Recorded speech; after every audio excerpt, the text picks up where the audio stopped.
Assalamualaikum warahmatullahi wabarakatuh.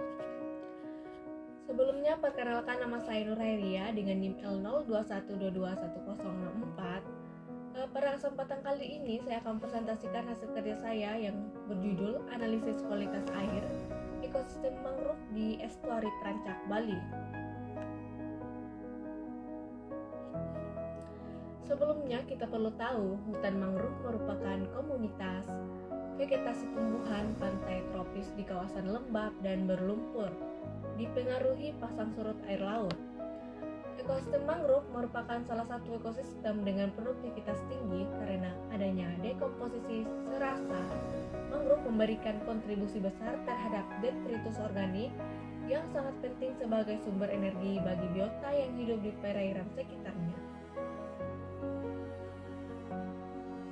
Mangrove di Bali tersebar pada beberapa lokasi dengan luas sekitar 3.067,71 hektar, terdiri dari 2.177,5 hektar terdapat dalam kawasan hutan, dalam 860,4 hektar di luar kawasan hutan.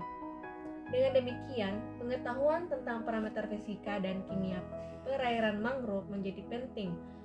Untuk menjawab hal itu, perlu dilakukan penelitian analisis parameter fisika dan kimia perairan ekosistem hutan mangrove yang terdapat di Estuari Perancak, Bali.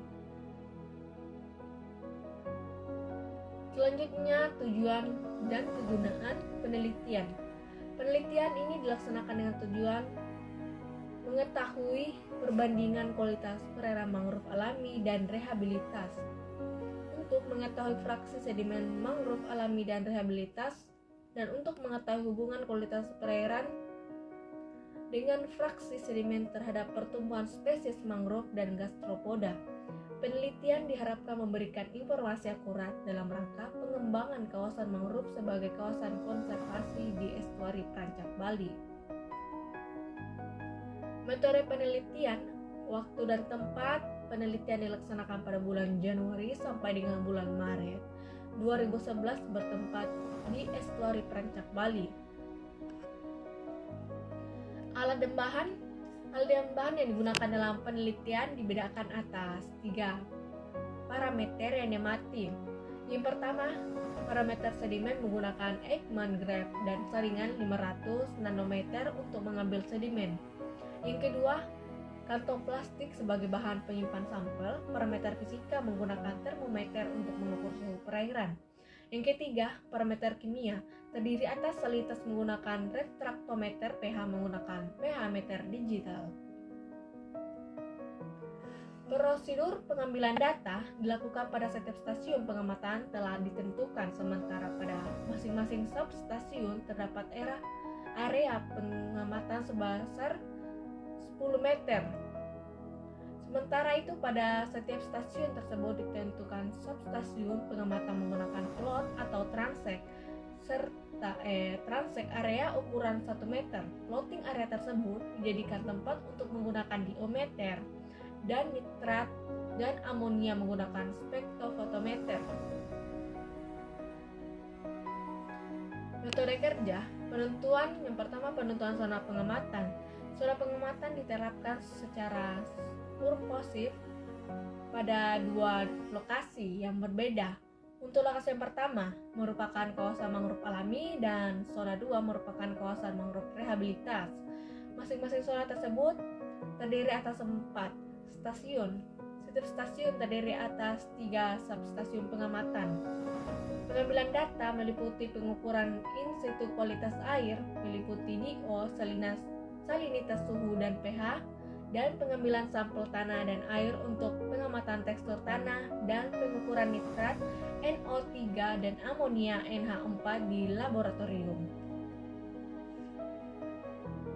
Data kualitas air. Parameter kualitas air di daerah mangrove alami relatif berfluktuasi cukup tinggi. Konsentrasi DO berkisar antara 1,75 sampai 3,54 mg pada saat surut dan pasang. Konsentrasi nitrat berkisar antara 0,1391 sampai 0,4037 mg. Kadar pH relatif konstan berkisar antara 7,99 sampai 8,13.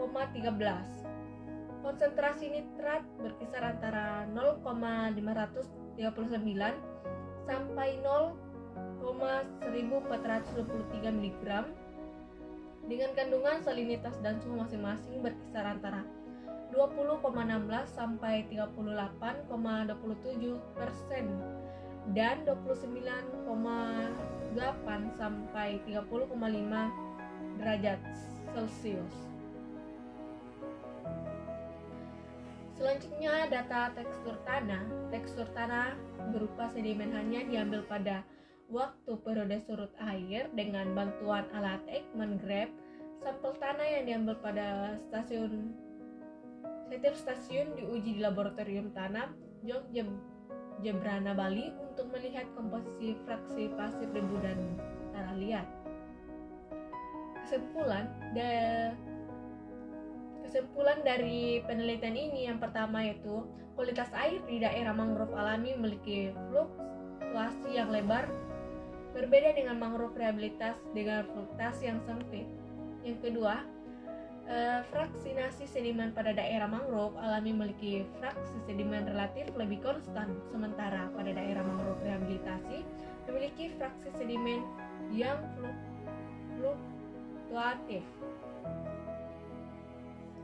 Sekian dari presentasi saya. Assalamualaikum warahmatullahi wabarakatuh.